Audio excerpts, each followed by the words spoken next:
지난 시간에 이어서 이제 탄식하고 우리의 스스로는 그 무엇도 어떻게 보면 해나갈 수 없는 죄인이라는 그 자리에서 우리를 건져주신 하나님의 복음의 소식을 이제 오늘 말씀부터 사도 바울은 선포합니다.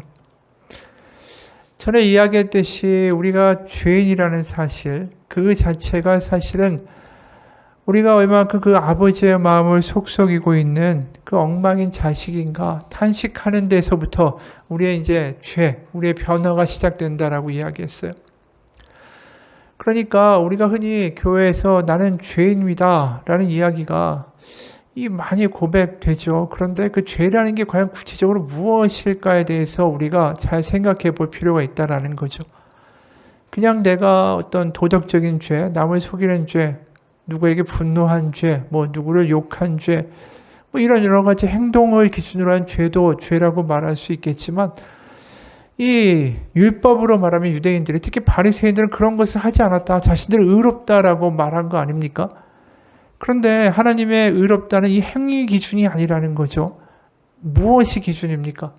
바로 그들이 하나님의 아버지의 자녀로서 그 아버지가 원하시는 대로 살아가지 못하는 것 자체가, 그 아버지의 사랑에 대해서 제대로 반응하지 못하는 것 자체가 사실은 죄라는 거예요. 무슨 이야기냐면, 바리새인이 율법에 시키는 대로 이렇게 했습니다. 호색, 토색도 안 했고, 불의도 안 했고, 간음도 안 했고, 난 11조 했고, 금식도 했고, 이런 행위를 했지만, 정작 하나님의 아버지의 마음, 하나님을 정말 사랑하고, 내가 사랑받는 그분의 자녀라는 그 사랑 안에서 살아가는 데 있어서는 실패한 거죠. 전에도 말했듯이 내가 이런 행동을 했으니까 그거에 대한 대가를, 그거에 대한 호응하는 어떤 하나님의 반응을 달라고 거래하는 입장에서 항상 하나님 앞에 나아가고 기도한 거 아닙니까? 저번에도 이야기했지만 바리새인과 세례의 기도의 가장 큰 차이가 그거 아니에요? 바리새인들은 이거 하고 지켰으니까 난 의로우니까 그거에 대한 대가를 달라고 이야기했는데, 세례는 뭐라고 했습니까? 하늘을 우러러보면서 보지도 못하고 탄식하며 나를 불쌍히 여기서 나는 죄인으로서이다라고 고백했을 때, 그 예수님이 의롭다고 말하는 사람은 바로 세리였다라는 거죠. 그러니까 세리가 의롭다라고 말하는 행위를 한 것은 아니에요. 하지만 의롭다라고 말한 그 하나님의 아들의 예수님의 궁극적인 말의 이유는 뭐냐면, 그가 나는 항상 아버지 마음을 속썩이는 참 이 부족한 자라는 그 고백이 예수님 볼 때는 훨씬 더 의로운 자리에 있는 고백이다라고 말하고 있는 거죠. 그러니까 행위가 아니라 마음인 거예요. 그 마음의 근본은 뭐라고요? 로마서 7장에서 말한 것처럼, 오호라 나는 공고한 자로다. 내가 좀 잘해보려고 하지만 아버지를 기쁘게 하지 못하는, 아버지의 사랑에 대해서 제대로 반응하지 못하는 이런 어떻게 보면 참 한심한 사람입니다. 그 자리에 처하는 게 바로 죄인이라는 고백의 올바른 위치라는 거죠. 그러니까 행동의 기준이 아니에요. 내 마음이 아버지의 사랑에 대해서 반응하지도 못하고, 아버지가 우리를 얼마만큼 사랑하시는 거에 대해서 내가 그 사랑에 진지하게 반응하지 못하는 이러한 나의 모습, 걸핏하면 내가 원하는 것이 더 좋아 보이고, 아버지가 말하는 그 말씀을 따라가는 것보다 내가 보이는 선이 더 먼저가 되는 그런 고집쟁이로 살아가는 그 말썽꾸러기와 같은 나의 모습이 아버지의 마음을 얼마나 아프게 할까. 그걸 깨닫는 것 자체가 이제 철드는 거고, 그게 믿음에서 성숙해 가는 거라는 거죠.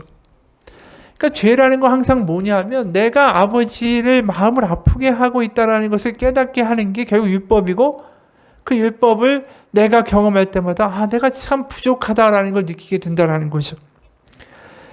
그런데 그 율법이라는 것 자체가 죄를 깨닫게 해야 되는데, 문제는 바리새인들은 율법을 보면서 내가 율법을 지켰으니까 의롭다라는 식으로 말한다라는 거예요. 그러니까 여태까지 본 이야기가 뭡니까? 모두 다 부모의 마음을 속썩이는 엉터리 같은 자식들이라는 거죠. 다. 지켰다고 하지만 이 사실은 전혀 그 지킴으로 오히려 난 하나님께 뭘 받으려고 하는 거지, 하나님의 마음을 정말 알아들이고 하나님의 마음이 내 마음이 되고 이런 식의 이야기의 관계는 전혀 없다라는 거예요. 그럼 하나님은 어떤 관계를 만들려고 하실까요? 거래적인 관계도 아니고요. 다시 말해서 원래 우리를 창조하셨던 하나님과 우리가 자녀로서 정말 하나님의 마음이 우리 마음이 되고, 우리의 마음이 또 하나님의 마음이 되는 그런 자녀와 함께 되는 그 하나 되는 그러한 모습으로 우리를 바꿔가고자 하시는 게 하나님의 결국은 목적인 거죠. 그래서 그것을 하기 위해서 뭐가 필요했냐면 21절에 율법에 하나님의 한 의가 나타났으니 율법과 선지자들에게 증거를 받은 것이다. 예수 그리스도의 복음이 결국 지향하는 건 뭐냐면 하나님의 마음을 알게 되는 거예요. 그래서 우리가 철든 자식으로 내가 이렇게 부족해요 하나님. 그럴 때마다 하나님이 우리를 성령을 통해서 아버지의 마음으로 더 알게 하시고 더 잘하게 하시고 그러면서 죄를 멀리하고 다르게 살게 하는 그러한 자리까지 우리를 이끌어가시는 하나님의 새로운 길이 나타났다는 거죠. 그러니까 율법을 통해서 우리가 바르게 살아야지가 아니라 하나님에 대한 사랑, 그 하나님의 자비, 하나님의 은혜를 경험함으로 거기에 맞춰서 살아가고자 하는 그런 마음이 우리 가운데 새롭게 생길 수 있는 길이 바로 예수 그리스도의 복음이라는 겁니다. 예수 그리스도의 복음은 한마디로 하나님이 우리를 향한 그 사랑의 마음과 열심을 더 절절히 알게 하는 길이 된다라는 거죠. 그래서 율법이라는 게 우리를 회초리로 무섭게 훈육해가지고 뭔가 이 바른 길로 가도록 만들겠다라는 그런 무서운 하나님을 나타낸다고 사람들이 생각하잖아요. 그게 아니라 율법 자체도 사실은 하나님이 우리를 향한 부모의 마음에서 이 제대로 가라고 자꾸만 말씀하시는 게 율법이라는 거예요. 그래서 우리가 레위기나 민수기나 신명기를 읽다 보면은 막 저주도 나오고 무섭잖아요. 그러면 이걸 보면서 그런 생각해요. 하나님 율법 이렇게 무서운 하나님 우리가 어떻게 믿지? 그런데 하나님이 그 율법대로 그 백성들을 다스리고 그 백성들에게서 반응하셨으면 이미 출애굽기에서 다 끝났어요. 왜요? 그것대로 다 죽여야 되니까. 그런데 실제로 율법이 아무리 그렇게 무섭게 나온다고 하더라도 우리가 보면 계속 하나님은 그 얘기를 하시면서 돌아와라 너희들에게 분명히 문제가 생길 거다라고 말씀을 예언자를 통해서 계속 하시면서 심판을 지연시키세요. 계속. 그러니까 율법이 나온 대로 그대로 했다면 이미 출애굽기 민수기 그리고 또 가나안에 가서 그들이 한 행동을 보면 그들이 이미 다 거기서 끝났어야 돼요. 그런데 그들이 남왕국과 북왕국을 이루고 그 다음에 예수님까지 오시는 그 모든 것들을 보면 하나님의 율법의 의도 자체가 우리를 감시하다가 틀리면 파멸시키겠다가 목적이 아니라는 걸 알 수 있는 거죠. 율법 자체가 뭐냐 하면 하나님 말 그렇게 하시지만 우리가 어떻게든 하나님의 성숙한 자녀로 자라기를 바라시기 때문에 하시는 하나님의 말씀이었다라는 거예요. 의도 자체가. 그래서 하나님은 애초부터 에덴 동산에서 창조를 하시고 보시기에 좋았더라는 그 모습 그대로 만들어가기를 끊임없이 시도하시는 거예요. 그리고 예수님이 오신 다음에 우리는 그 하나님의 본 마음이 무엇인지를 더 알게 된다는 거죠. 그리고 성령님을 통해서 하나님과 자녀되는 것이 무엇인지를 그 마음으로 알게 되고 그 관계 속으로 우리를 끌어당기시는 거예요. 성령 충만이 된다는 건 결국 뭘 말할까요? 하나님의 아버지의 마음을 아는 철든 자식이 된다는 거예요. 그래서 우리가 앞서 본 1장 17절에 복음에는 하나님의 의가 나타나서 믿음으로 믿음에 이르게 하나니 기록된 바 오직 의는 믿음으로 말미암아 살리라 한것 같으니라.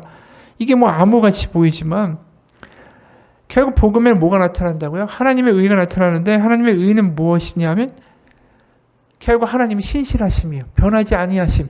그래서 에덴 동산에서 만드셨던 하나님의 보시기에 좋았더라는 피조물의 그 모습을 다시 회복시키고자 하는 하나님의 열심이 하나님의 의로움이에요.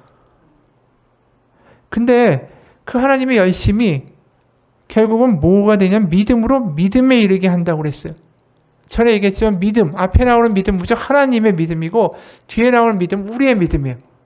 그러니까 믿음이라는 단어가 피스티스라는 헬라어인데 믿음 또는 성실함 또는 어떤 신실함 이런 식으로 번역을 될 수 있는 거죠. 그래서 로마의 일반적인 이 책들을 보게 되면 이 피스티스는 믿음이라는 말보다는 충성이라는 뜻으로 번역이 돼요. 그러니까 이걸 다시 번역하면 하나님의 그 에덴 동산의 모습으로부터 우리를 다시 회복시키고자 하시는 하나님의 그 열심과 하나님 변치 아니하시는 모습에 따라서 뭐가 나타났냐면 결국 그 하나님이 예수님을 보내서 그분의 신실함, 그분의 변하지 아니하시는 모습 그것을 보여주셨고 그 하나님의 믿음, 하나님의 신실함으로 말미암아 우리가 뭐가 생긴다고요? 우리의 믿음이 생긴다라는 거예요. 그러니까 우리가 하나님의 예수 그리스도를 통해서 하시는 모든 그런 것들을 보고서 우리가 반응하게 된다는 거죠. 그러니까 믿음은 내가 주도적으로 갖는 게 아니라 하나님의 신실함 때문에 하나님 변하지 아니하시는 열심 때문에 하나님의 신실하심 때문에 생기는 우리의 반응이라는 거예요. 믿음은. 그래서 그 십자가 사건은 결국 뭘 나타냅니까? 하나님의 신실하심. 우리를 포기하지 못하시는 하나님을 보여주는 거고 그걸 보고 우리가 하나님의 신실함에 대한 반응으로서 믿음이 생긴다라는 거죠. 그래서 우리의 믿음이라고 하는 건 피스티스 이 단어는 충성이라고 생각할 수도 있는 거예요. 하나님이 이렇게 하신 게 이제 와닿아서 우리가 다르게 살게 되는 충성, 반응 이런 거죠. 오늘 말씀도 마찬가지예요. 21절에 보면 이전에 율법에 하나님의 한 의가 나타났으니 율법과 선지자들에게 증거를 받은 것이라. 곧 예수 그리스도를 믿음으로 말미암아 모든 믿는 자에게 미치는 하나님의 은이 차별이 없느니라. 그러니까 이 하나님의 의가 나타났는데 이게 모든 믿는 자, 죄인이고 하나님의 마음을 속썩이고 하고 탕자와 같은 모든 이들에게 나타난 하나님의 의라는 거예요. 예수님이. 그 예수님이 결국 뭘 우리 가운데 하셨냐면 탕자와 같은 우리에게 하나님의 마음을 알게 하셨다는 뜻이에요. 그리고 하나님의 마음을 나타내시는 예수님의 그 나타나심은 그 누구에게나 다 차별이 없이 나타나신다라는 거죠. 이방인이나 유대인이나 야만이나 헬라인이나. 이미 앞에서 얘기했듯이 10절에 11절에 기록된 바 의인은 하나도 없나니 하나도 없으며 깨닫는 자도 없고 하나님을 찾는 자도 없고 다 치우쳐 함께 무익하게 되고 선을 행하는 자는 하나도 없나니 하나도 없다. 결국 율법 아래에서 깨닫게 되는 거, 결국 우리가 삶 속에서 고백하게 되는 거, 하나님의 마음을 알고 거기에 맞춰서 반응하는 제대로 되는 삶을 사는 사람들이 아무도 없다라는 거죠. 그래서 결국은 하나님이 자신의 마음을 우리 가운데 더 알려주시는 길을 택하신 게 예수님이란 뜻이에요. 여러분, 그러니까 우리가 스스로 거룩하다, 내가 좀 낫다, 내가 좀 변한다가 내가 좀 달라졌다 이런 것 자체가 하나님이 보실 때 의롭고 거룩해진 게 아니에요.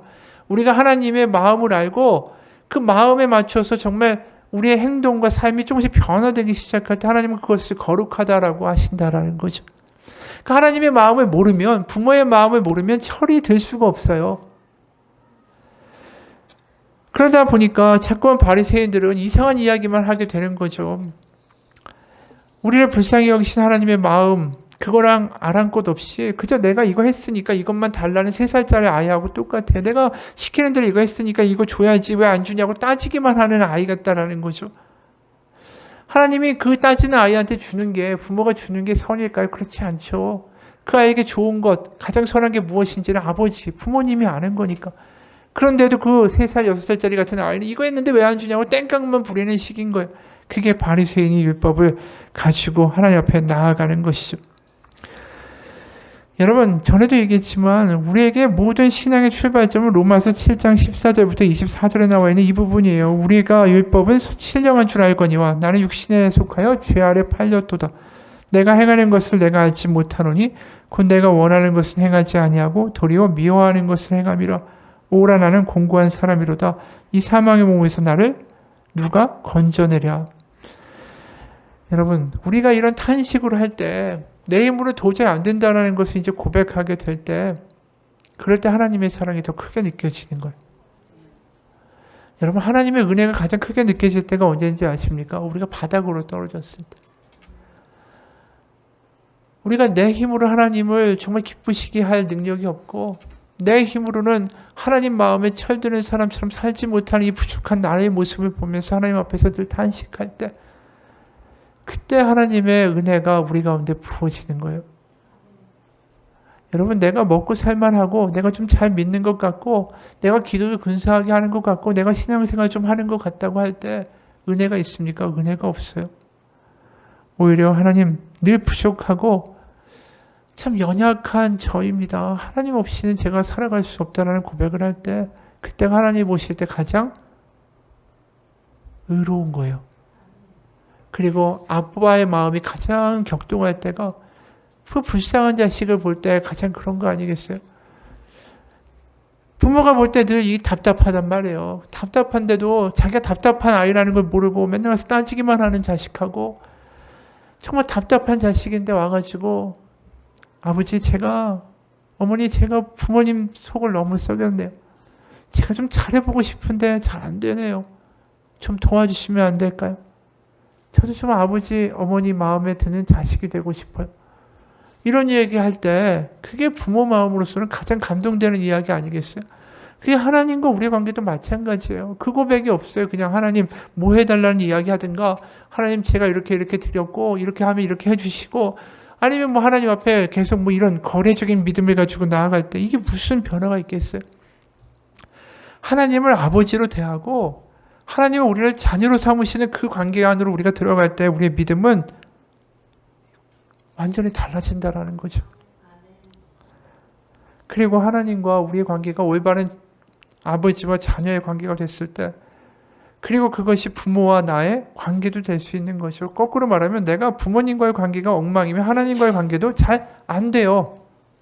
왜냐하면 부모님과 나의 관계가 왜곡되어 있으니까 자꾸만 그런 사랑을 받아본 적도 없고 용서를 받아본 적도 없고 내가 그 부모님의 사랑에 대해서 반응하면서 살겠다라는 열심을 내본 적이 없으니까 하나님과의 관계에서도 그게 잘 안 되는 거죠. 그러다 보니까 아버지가 굉장히 문제 있었고 여러 가지로 힘들게 했던 가정에서는 하나님을 믿는다라는 게, 아버지로 부른다는 게 너무나도 힘든 일이에요. 그런데 우리가 예수님을 바라보면서 하나님을 바라보면 다르다라는 거예요. 예수님 안에서 그 하나님의 마음이 그대로 나타나 있다라는 거죠. 여러분, 그게 탕자의 비유가 아닐까 싶어요. 탕자가 어떻게 했습니까? 아버지가 죽기 전에 나 유산을 달라고, 내가 원하는 대로 쓰겠다고. 그러니까 그 아버지는 또 바보같이 유산을 줬어요. 그러니까 그 아들은 아버지가 없는 타국으로 갑니다. 꼰대같이 계속 잔소리하는데 듣기 싫으니까 저리 가서 아버지 없이 마음대로 살겠다고 갑니다. 아는 대로 돈을 다 탕진하죠.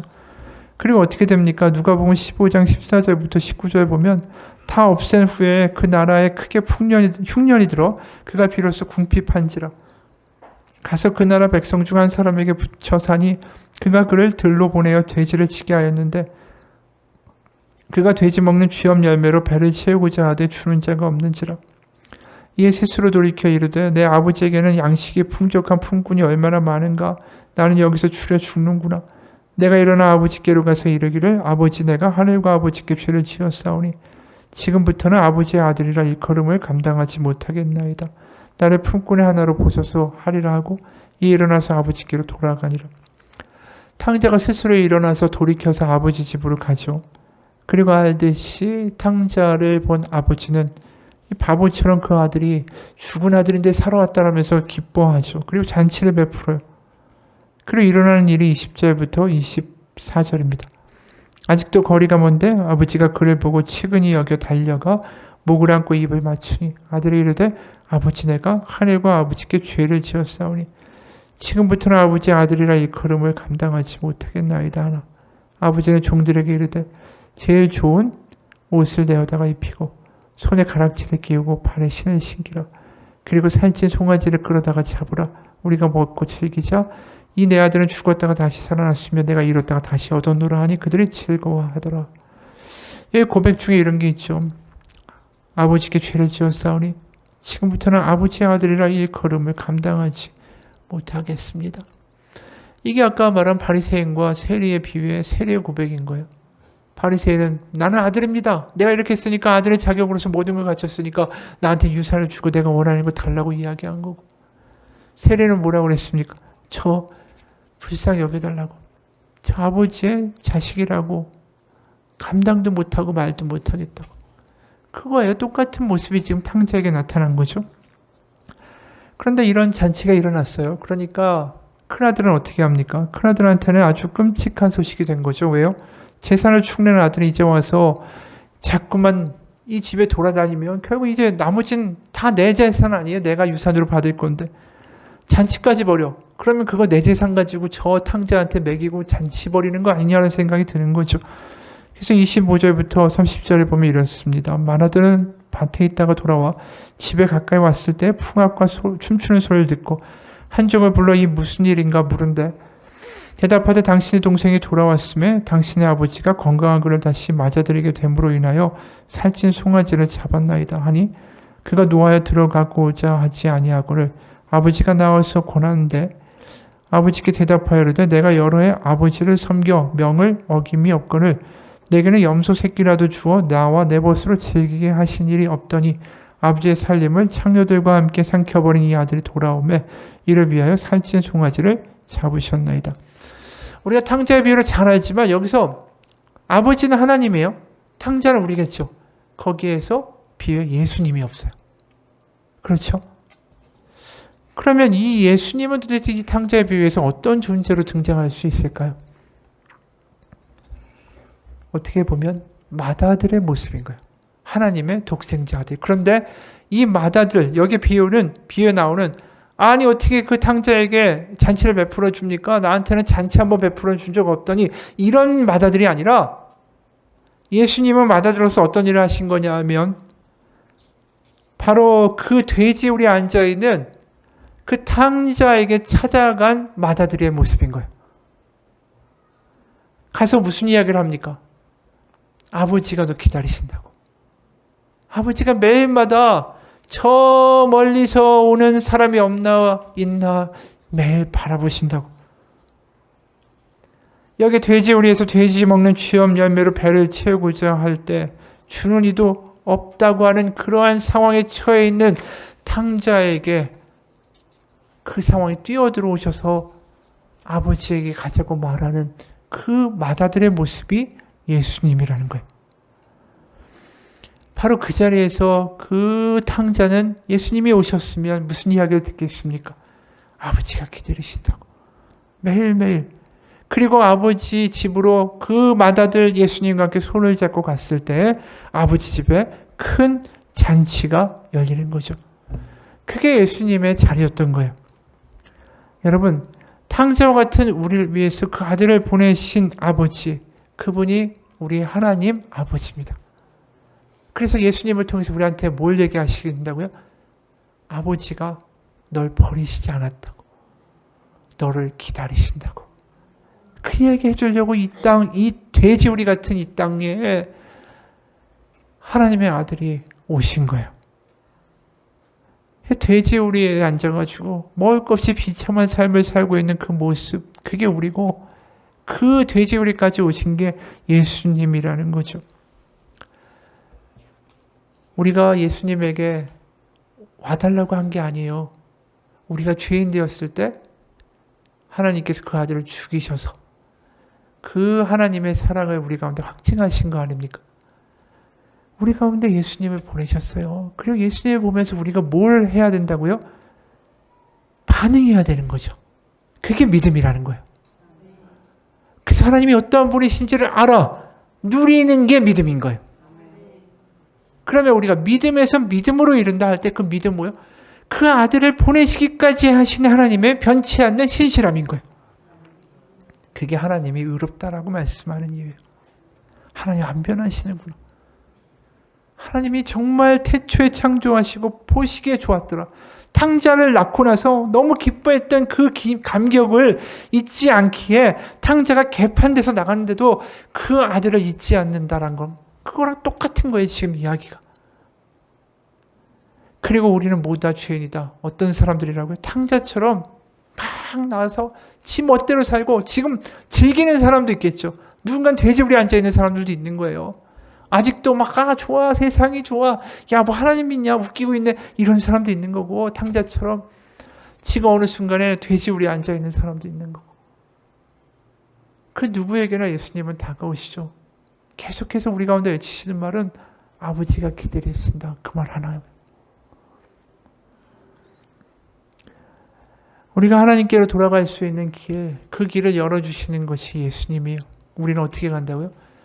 우리는 우리의 낯짝으로 하나님 아버지 앞에 가기 참 창피하죠. 그리고 나를 받아주실까? 그거에 대한 확증도 우리 가운데 할 수 없지만 큰형 되시는 예수님의 손을 잡고 갈 때 우리에게는 분명한 확신이 생기죠. 뭐요? 맏아들인 예수님이 와서 우리한테 하는 말이니까 하나님 아버지가 너를 기다리신다고. 여러분 우리가 예수님을 잡고 붙잡고 손잡고 아버지 집으로 간다라는 게 그런 거예요. 천국 간다라는 게 그런 거예요. 그게 예수님의 복음이라는 게 얼마나 엄청난 거예요. 요한복음 3장에 보면 3, 4절에 예수께서 대답하여 이르시되 진실로 진실로 너에게 이르노니 사람이 거듭나지 아니하면 하나님의 나라를 볼 수 없느니라. 니고데모가 이르되 사람이 늙으면 어떻게 날 수 있사옵니까? 두 번째 모태로 들어갔다가 날 수 있사옵나이까? 이 거듭난다라는 말은 이 부사어인데 헬라어로는 위에서라고도 번역될 수 있어요. 그러니까 사람이 거듭난다가 아니라 사람이 위에서 나지 아니하면 하나님의 나라를 볼 수 없다. 이렇게 번역할 수 있다라는 거죠. 이 이야기는 뭡니까? 아래에서 위로 가는 길은 없다라는 거죠. 오직 위에서 아래로 길을 내어주실 수만 있다라는 거예요. 그 얘기는 뭐냐면 우리에게 아버지께로 갈 수 있는 길은 예수님이 돼지우리 같은 우리 돼지우리에 앉아있는 우리에게 오셔서 우리의 손을 잡고 하나님께로 가시는 길 외에는 우리에게는 길이 없다. 그 이야기 하시는 거예요. 그래서 항상 예수님이 무슨 이야기 하시죠? 나는 길이요 생명이요 진리라고 말씀하실 때 그 예수님 외에는 구원의 길이 없다라는 말도 그 말입니다. 왜냐하면 예수님 아니면 우리가 하나님의 마음을 알 수 있는 길이 없으니까. 예수님 아니면 우리의 손잡고 하나님께로 데려갈 분이 없으니까. 예수님 아니면은 우리 같은 탕자에게 관심 있는 그 누구도 없으니까. 세상 가운데 우리가 어떤 상황이 있던 간에 지금도 우리 곁에서 손을 내밀고 아버지 집으로 가자고 얘기하시는 분은 예수님밖에 없으니까. 예수님 이외에는 구원이 없습니다. 크게 이 말씀이 23절, 24절, 25절, 26절. 모든 사람이 죄를 범하였음에 하나님의 영광에 이르지 못하더니 그리스도 예수 안에는 속량으로 말미암아 하나님의 은혜로 값없이 의롭다 하심을 얻은 자 되었느니라.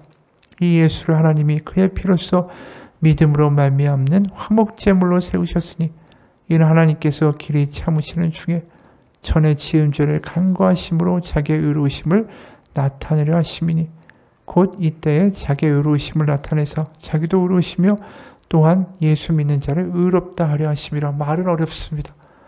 근데 여기 몇 가지의 단어들 위주로 한번 살펴보면 여기 속량이라는 말이 나오죠. 그리고 화목제물이라는 말도 나오고요. 죄를 간과하신다, 넘어가 주신다, 또 값없이 의롭게 하신다라는 말도 나옵니다. 그래서 우리가 흔히 어떻게 이해하냐면 이 부분을 예수님의 피로 속량, 우리의 죄의 대가를 치르셨다. 이렇게 기계적으로 외우게 돼요. 근데 그냥 예수의 피로 나의 죄의 대가를 치르셨다. 무슨 우리가 입장권 사는 거예요? 천국에 입장권 사는 것처럼 들린다는 얘기죠.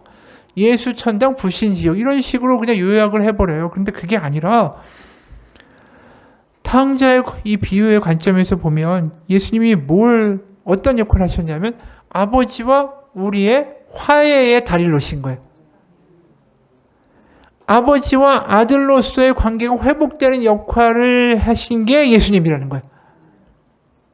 그래서 화목제물이라는 말을 쓴 거예요. 그리고 값없이 의롭게 됐다. 죄를 간과하신다는 말은 뭐냐면 우리가 탕자같이 호랑방탕했지만 돼지우리에 앉아있지만 아버지의 아들이라고 불릴 자격도 없지만 그 그냥 예수님의 손을 잡고 아버지 집으로 돌아갈 때 하나님은 우리를 아들로 다시 기뻐하며 받아주신다는 뜻입니다. 여러분, 구원은 예수 천상 불신 지옥이 아니라 하나님과 우리의 화해예요. 우리가 하나님을 아버지로 완전히 느낄 수 있고 그 아버지의 사랑이 무엇인지 알게 되고 거기에 반응하는 삶으로 살아내는 것까지가 구원인 거예요. 그래서 아까 믿음에서 믿음으로 이른다 할 때 믿음 하나님의 신실하심과 그 예수 그리스도에 나타난 그 하나님의 열심과 사랑이잖아요. 그럼 거기에 나타난 믿음은 뭐냐면 거기에 대한 우리의 반응이라는 거예요. 충성. 생각해 보세요. 이제 탕자가 예수님과 함께 맏형님과 함께 집에 갔습니다. 그랬더니 아버지가 잔치를 벌이고 난리가 났어요. 그럼 그 탕자가 이전처럼 망나니로 살겠습니까? 그럴 수가 없죠. 예전에 아버지가 한마디를 해요. 그러면 이렇게 생각했겠죠. 저 꼰대 얘기 그만 들어야지. 잔소리 너무 지겨워. 이제 이 집 빨리 나가가지고 내 마음대로 살 거야. 그랬을 거 아니에요?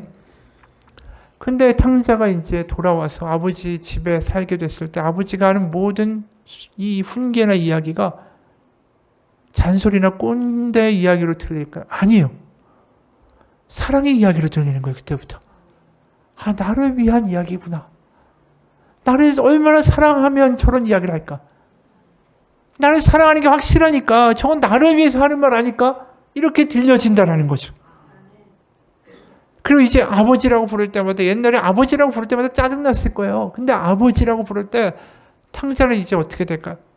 이게 얼마나 감동인지를 아는 거죠. 아버지라는 말 할 때마다 눈물이 뚝뚝 떨어질 거예요. 왜요? 아까 읽었던 탕자비의 19절, 20절 보면 지금부터는 아버지의 아들이라 일컬음을 감당하지 못하겠나이다.